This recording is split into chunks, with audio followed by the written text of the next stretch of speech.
It's a privilege to be with you this morning. I have been tasked to give a topical sermon after a beautiful sermon about the value of expositional preaching. So, not intimidating at all. And if that wasn't enough, you may be wondering what qualifies me to be up here today. Well, looking at the docket, there's 3 white guys speaking. And Ryan Kwan wasn't available. So, and if you think that makes me less confident about what I'm about to say, I just want to tell you that being able to be here with you is an answered prayer. Because this is not my first Christian conference. I'm guessing it's not the first for many of you. And I go to these conferences and I hear these ultra gifted speakers give instructions on how you can grow your church as large as theirs. I take their instructions back. I do what they say. And it doesn't happen. I'm not sure whether the problem is me or me not following the instructions, but I don't get the same results. I don't know if you've experienced that. It's also hard sometimes because I feel like I get mixed messages. So it can be hard for me to hear John Mark Comer tell me to ruthlessly eliminate hurry when he built a large church by hurrying. And so sometimes I just feel that kind of disconnect with those who are on the stage because that pedestal effect is real. And so today, my prayer is answered because I got me. And you got the gift you didn't know you wanted or needed.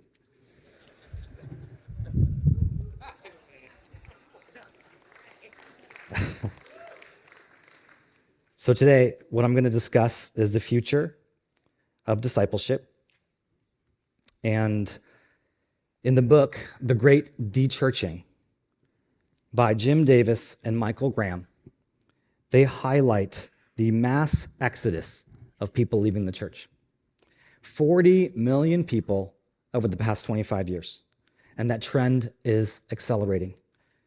And they discuss the implications for the church at large, and they profile 4 groups of people that have left the church. And one of those groups is called the cultural Christians. And it's not a coincidence that among the cultural Christians, they pick a prototypical person as an example. He's from Silicon Valley. He's leaving Yahoo to go to Google, and about 10% of our church works at Google. And he has de-churched. And what Davis and Graham say about the implications for the church at large, and I think I have this as a quote.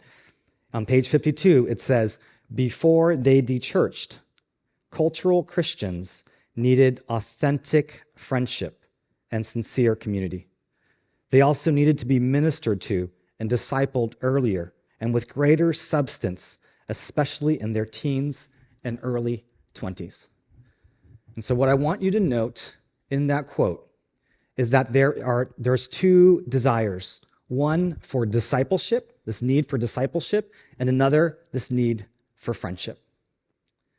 And what I've noticed and observed in my years as a believer, and then as a pastor, and then now as a church planter, is that often those 2 paths, discipleship and friendship, do not merge together. Discipleship, and especially in this Christian conference context, is about leadership development and running the programs in your church, and then eventually becoming a church planter. And then on the other hand, there's the friendship aspect, which is this aspect of safety.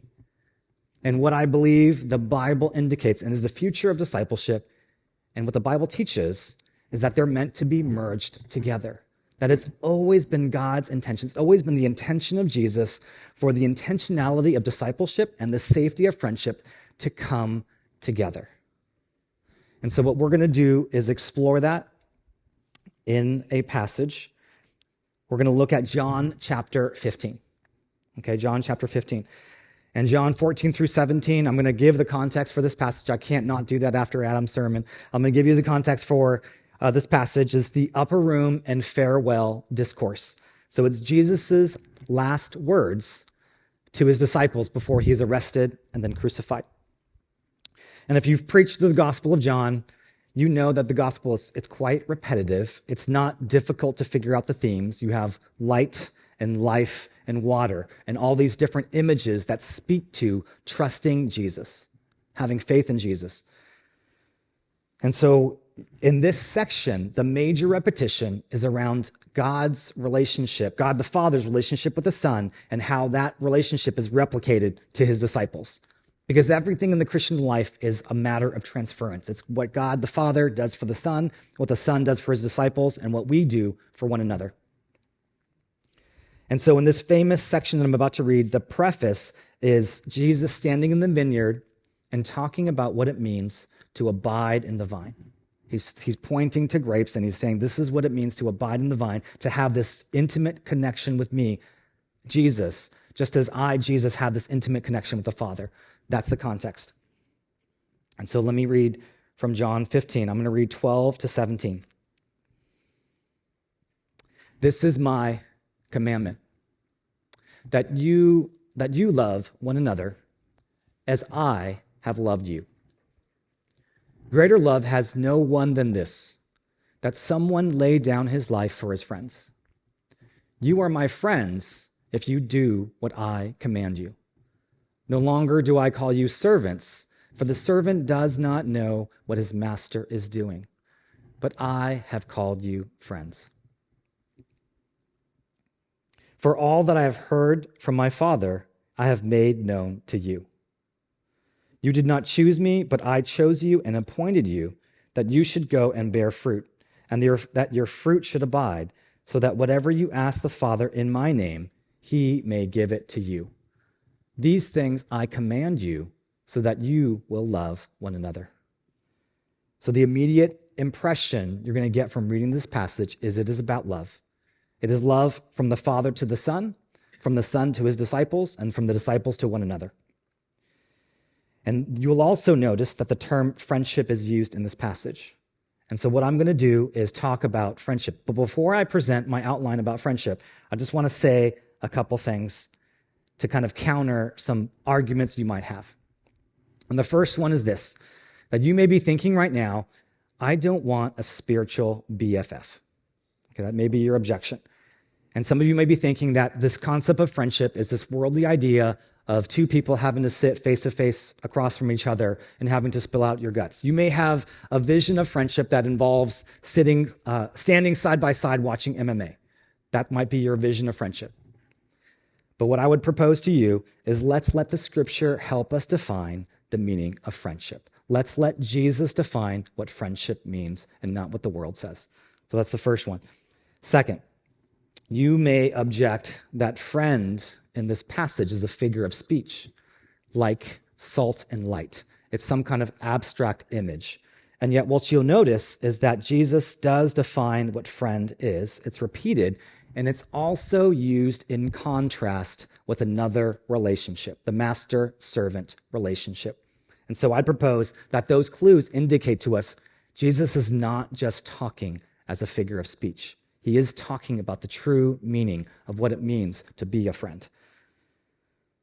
And then lastly, you may suspect that I'm talking about other people and not you as pastors or church staff.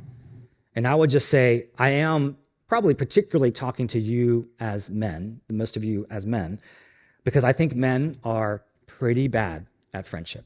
I think we're pretty bad. There's an SNL sketch called Man Park, where there's women who are in relationships with their significant others, and they take these men to a park so that they can meet other men so that they can make friends.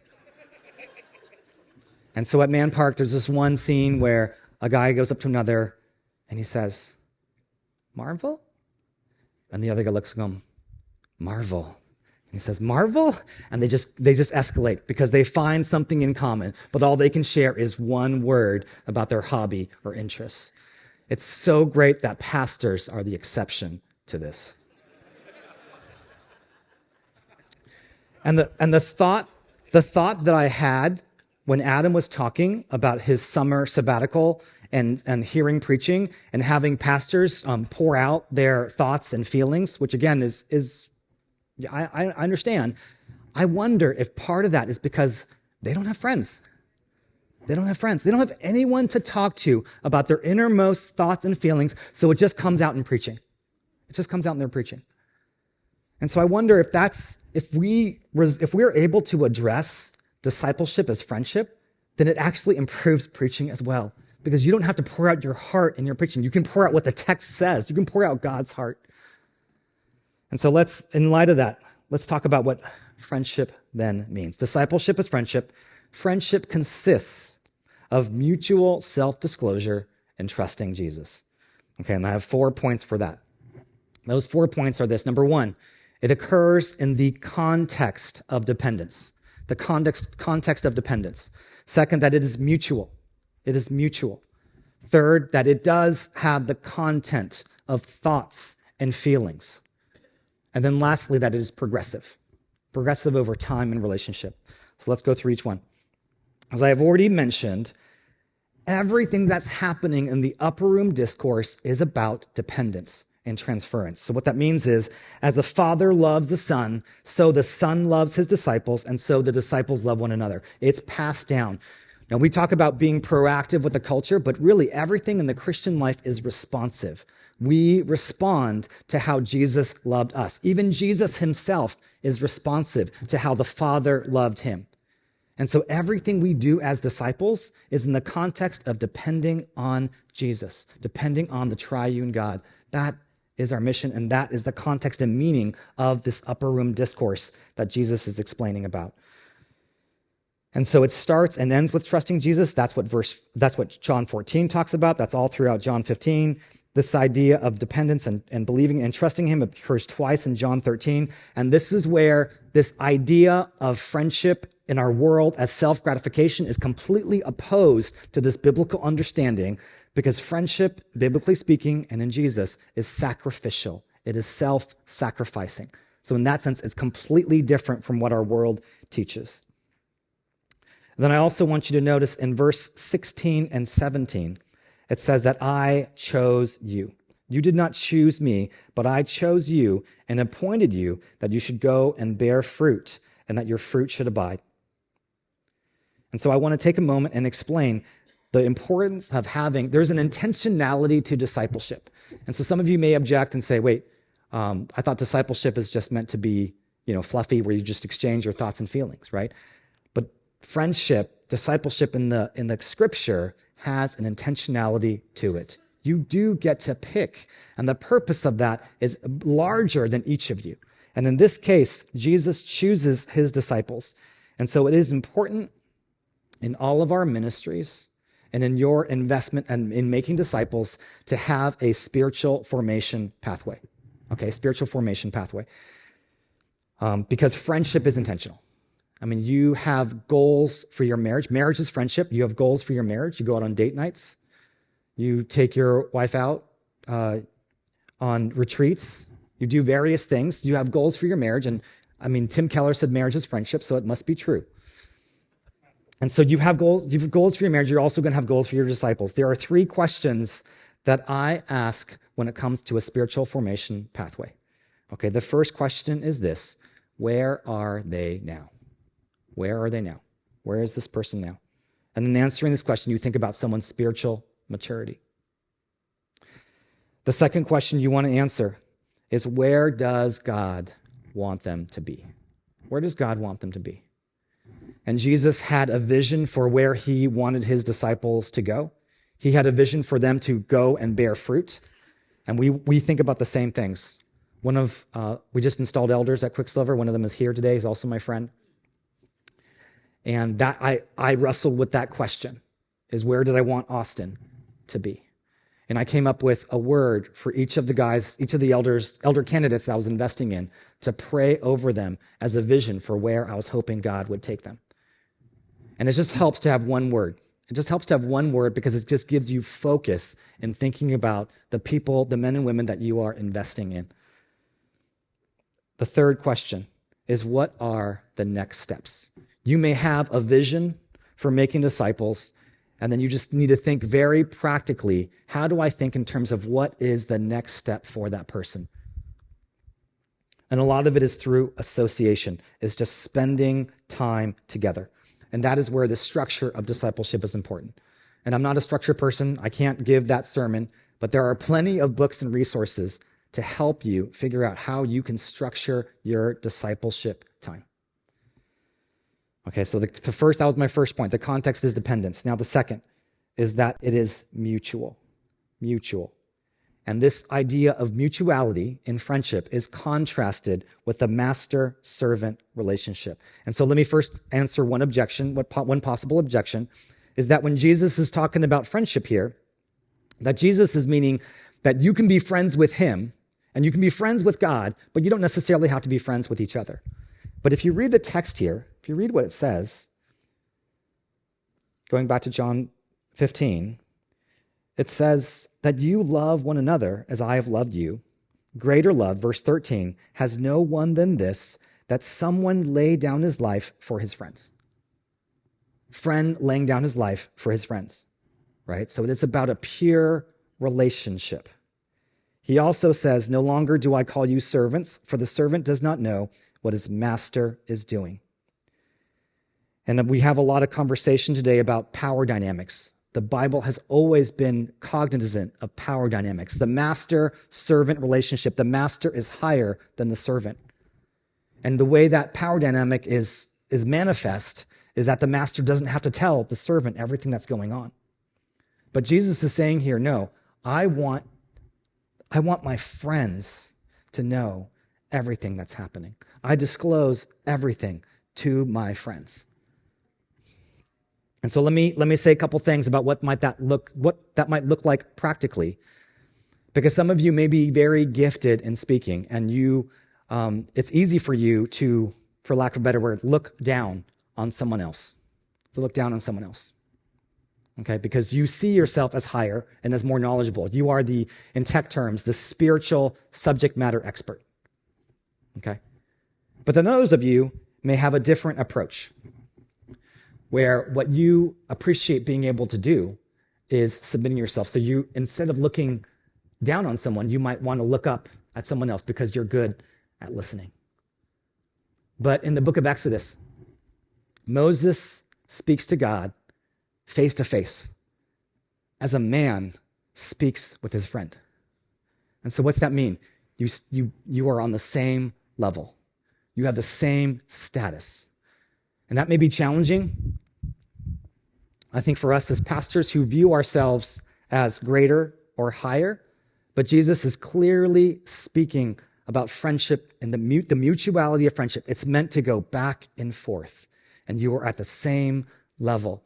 Because if Jesus comes to earth to be man, he is lowering himself to be at the same level with us, and that is a model of friendship. Next, the third one, the content of thoughts and feelings. And this is where you may be uncomfortable because I'm going to use the term vulnerability. And I know that's a buzzword today, and you might think, oh, Brene Brown, watch out, be careful. But when the world discovers things that are good and true, it may be because they've discovered something about the Imago Dei, that Justin talked about. And maybe they've discovered something that's ancient and speaks to the gospel. And yes, absolutely, we need wisdom and discernment and discretion to tell that. But there is something about vulnerability that is important because this is what Jesus modeled. Okay, and so what I'm saying here is that when it comes to emotional awareness and vulnerability, what it means is to share your heart. Not necessarily when you preach, okay? Not necessarily when you preach, but with your friends. With your friends. And we're going to talk about the context in which that happens. And so the biblical understanding of heart is your innermost thoughts. It is the things that you think about, the things that you have that have emotional content about you. And so let me show you a passage from Mark 14.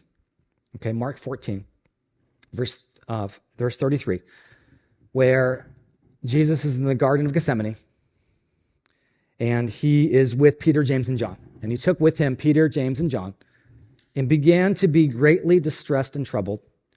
And he said to them, my soul is very sorrowful, even to death. Remain here and watch. Let me tell you what Jesus didn't say.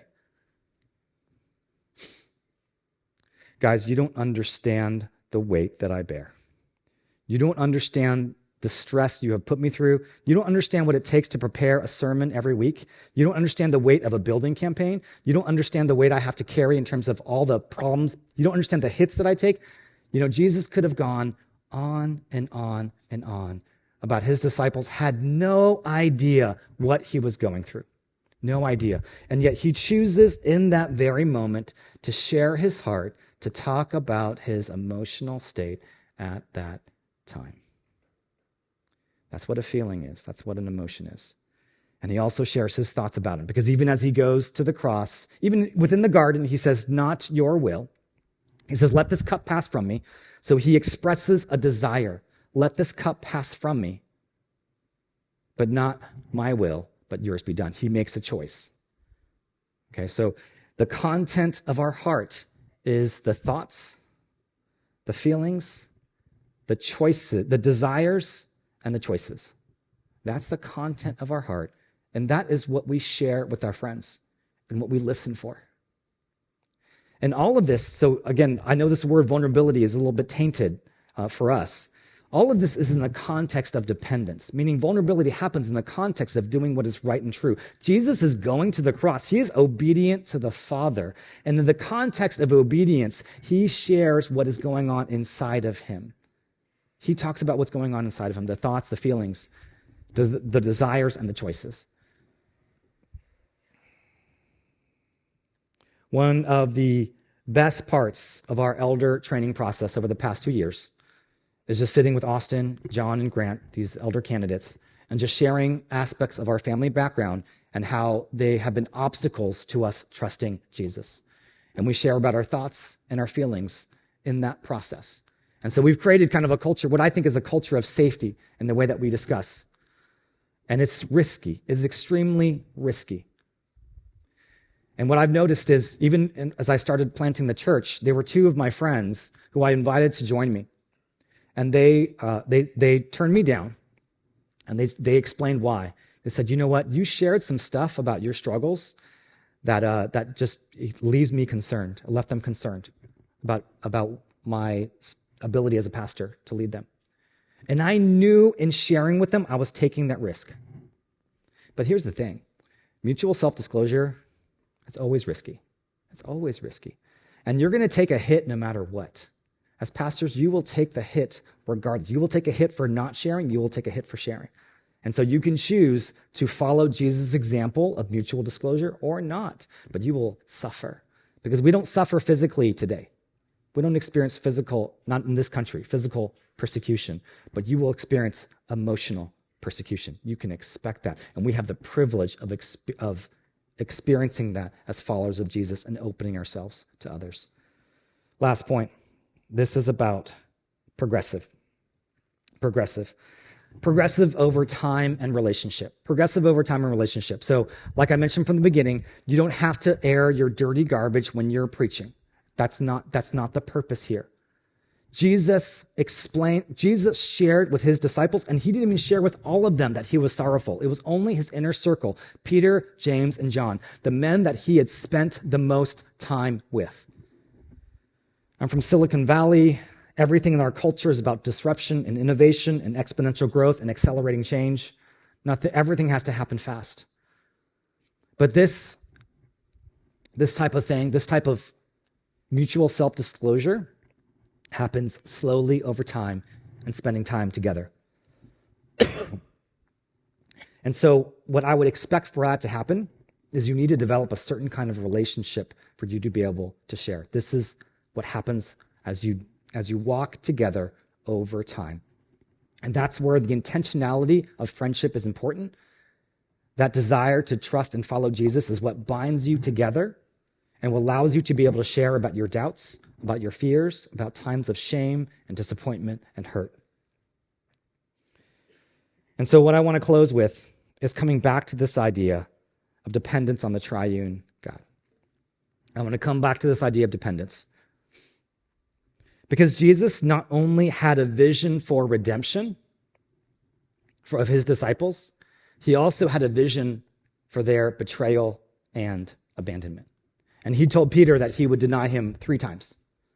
And so not only is it helpful and important, as you think about opening up to the people that you disciple and invest in, is to also recognize that you will absolutely experience hurt and betrayal and abandonment. And the thing that I have been realizing and thinking about, I began this talk explaining about the power of celebrity culture and the power of the effect of the pedestal and placing someone on a pedestal. And there's a reality TV show called Physical 100. Physical 100. And in that show, okay, some of you perked up. Most of you guys didn't. Okay, that's fine. 100 different contestants go through all kinds of physical obstacles. And then the losing contestant, what the losing contestant has to do is on a pedestal, there is a plaster bust or a plaster mold of their torso. And what the losing contestant has to do is take a hammer as they lose and smash the torso. Okay, smash that plaster mold into pieces and it just shatters everywhere. And as I've been just observing and looking at evangelical culture the past 3 years, it just seems like we've had many Christian leaders who lost. And as I walk off the stage, they've had to take a hammer and smash that torso of themselves. These are shredded people. And yet what keeps me going as a follower of Jesus is the model of the men who came before me, who were real and authentic with me about their thoughts and feelings and choices and desires, their uncertainty and their doubts in the midst of struggle, in the midst of following Jesus. And what I appreciate about what they've done is that they, in effect, instead of smashing the torso, they have smashed the pedestal. They've smashed the pedestal. And that's why I continue to walk, because I'm not surprised when there's brokenness, because they've shared that brokenness with me. And that's what I do with my sons. That's what I do with my daughter. That's what I do with the men that I invest in. And that's what I encourage you to do as well. Because you know what? Ultimately, what we have, all that we have, is our need for the triune God. All we have is our hunger for Jesus. That's what we transfer to others. So when Jesus says, everything the Father has made known, I've given to you, and that includes the things that he didn't know, the things that he did, that the Father did not tell him, he also told his disciples because he didn't know when he was coming back. And he also told his disciples his fears and his doubts and his concerns and the weight of all that, because the only thing we have is our faith, and that is what we transfer. That is what mutual self-disclosure means. Discipleship is friendship. Friendship is mutual self-disclosure and trusting Jesus.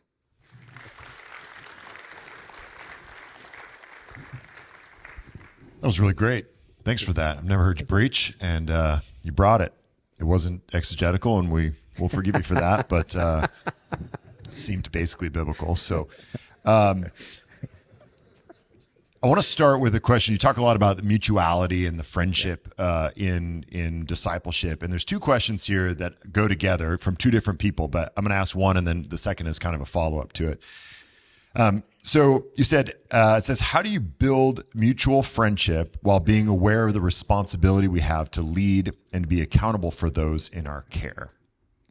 Yeah, so as I mentioned, I think there is a wisdom and discretion about how we pursue that. So I think in preaching, it is important to recognize, as Adam said, this authority that we've been given and the authority of the word, right? And to respect that. And so I think we need to look for safer context over time where we can open up and have discretion in thinking about that. And some of that is, like I said, it's going to be risky. I don't know that I know exactly how to navigate that. But I do think there is a sense over time of how safe someone is to be able to talk to. Yeah. So the second question then is somewhat related. So if discipleship is friendship, does that mean that discipleship itself is mutual? If I'm discipling a new Christian, to what degree should they be affecting me? So kind of speaking to that power dynamic you talked about, a discipler and disciple, what does that mutuality really look like? Yeah. So I think the mutuality extends in the terms of like what you disclose, but there is this aspect as a teacher that you do have a plan, right? You do have a plan for the people that you disciple, and I think that is important. And so I think there are some tensions. So I think it's great to absolutely have that intentionality, but there is a growth trajectory that you're hoping this person would go on. And I think what's neat, and I've experienced that with my mentors, is some of my mentors I now see as peers, where I've grown into that peer relationship. And now I believe, I hope they benefit from me. And I think many of you probably have had those discipleship relationships where that person has grown, where you now have more of a peer relationship than, that master servant. So you're in San Jose, pretty urban context with a lot of turnover. One of the questions is about how to do discipleship in light of the constant turnover in places like Portland or Seattle or San Jose, San Francisco, and others, and even less urban areas that still were a very mobile world, especially the last 3 years. How do we think about discipleship in that context? I think it's super hard. I think that's definitely the most painful part of pastoring in this culture. It's very transient. And one of the things that's great about being an Asian American, Asian Americans love to come to Silicon Valley and they stay, right? They tend to stay. And so I think what I've noticed is there's a little bit less transience, but again, you just never know when people are going to leave. And so part of it is creating this culture of like, hey, what has God called you here while you are here? What has God called you to do? And to invest heavily just in that time and recognize that also may go away. And so I think that's a huge part of the hurt that we experience. So a lot of times in these contexts, we get questions about, how do we disciple children or youth? But this question, I think, is really important. How do we think differently about discipleship of older adults, especially those who are older than you, maybe significantly older than you? How do we think differently about that? Yeah, that's a good question. I think what I've noticed we don't have a lot of older people in our church, but what I've noticed is with a couple people that are, that they do look for some type of spiritual counsel. And I think this is also where having some idea of one's giftedness is helpful, where I can see some areas where this person can grow that I'm gifted in, and I can also learn from them. So there's definitely a humility in recognizing, hey, there will be maybe greater mutuality because I want to learn from this aspect of you, and then here's something I think you can learn from me. That's great. I would get to a kind of a practical, almost structural question. So it says, when you talk about discipleship as friendship, my first thought is that community group structure is the place for that to happen. However, reality of our community groups is that they grow close, then they get bigger, and then they have to split or multiply. Then people are shy or reluctant to start over and invest in new friendships. It says, how do you respond to that objection? But I think that's just a reality. How do you manage that reality? I mean, we just talked about it, right? We deal with that when people move away already, right? And so we talk about our own hearts, we talk about the hurt and disappointment that causes, and we go, hey, but you know what? We have a bigger purpose for the kingdom, and we can make those gospel goodbyes when we multiply, and that's part of the suffering of what it means to be a Christian and to make disciples. That's good. So thinking now kind of big picture, how to build a culture of discipleship. It's one thing to kind of make a system or a structure, but discipleship over the long run requires consistency over time, and that is about culture and being a place that's not just the next thing and the next project, the next building project, the next sermon series. How do you, along with your elders, build a culture that really prioritizes discipleship? Yeah, that's a great question. Honestly, right now, I have no idea. Great. Okay. Next question. Yeah. Do you have any thoughts, any ideas? Sure. I mean, I think what we've done in our elder training has helped create a culture within our leaders of what it means to cultivate dialogue and have a space for asking harder questions. And so one of the things that we encourage is asking hard questions and wrestling with them. And so that automatically kind of puts you on this more kind of similar level. But I don't have ideas for how to propagate that to the rest of the church. This is a question kind of connected back to the relational dynamics in discipleship.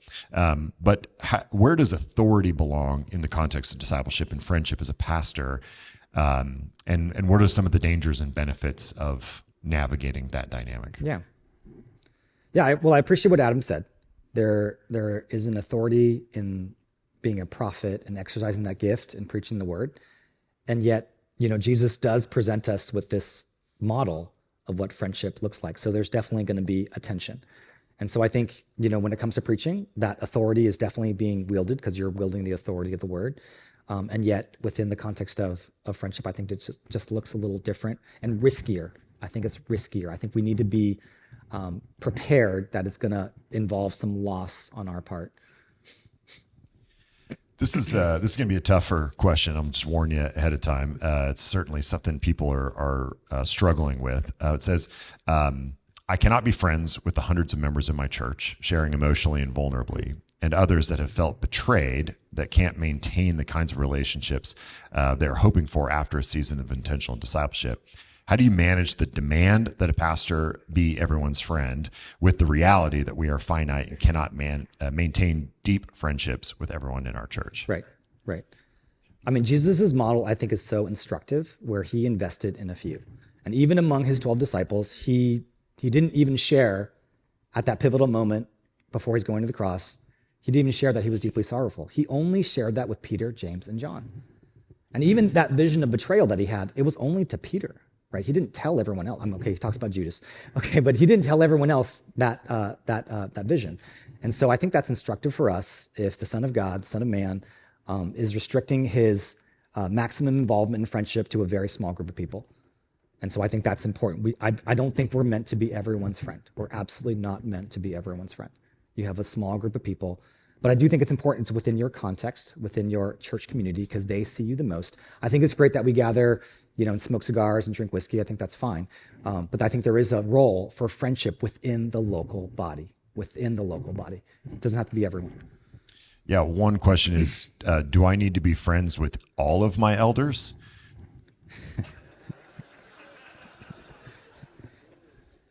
Yes. You know who you are. The answer is yes. Okay. The answer is yes. Good luck. Maybe as a final question, let's think about, and maybe you can kind of pastor us in the room who have been hurt by members when we have been vulnerable with them, betrayed, have had that information used against us, undermined, whether by an elder or a leader in our church. How can we re-engage when we've experienced that kind of pain and open ourselves back up to it? I think it's just so important that is part of the privilege of suffering for Jesus. You were counted worthy to be able to suffer for bearing the cross. I mean, you opened yourself up, you took the hit, you took the betrayal, you were like Jesus in that moment. And that is one of the greatest gifts that we can receive. And it doesn't mean you have to change anything or do anything different. And because we're always like, oh, what could I have done differently? It's not about that. It's just like, hey, you know what? Just sit in the privilege of suffering like him. That's a great answer, man. On that note, let's thank Fred one more time.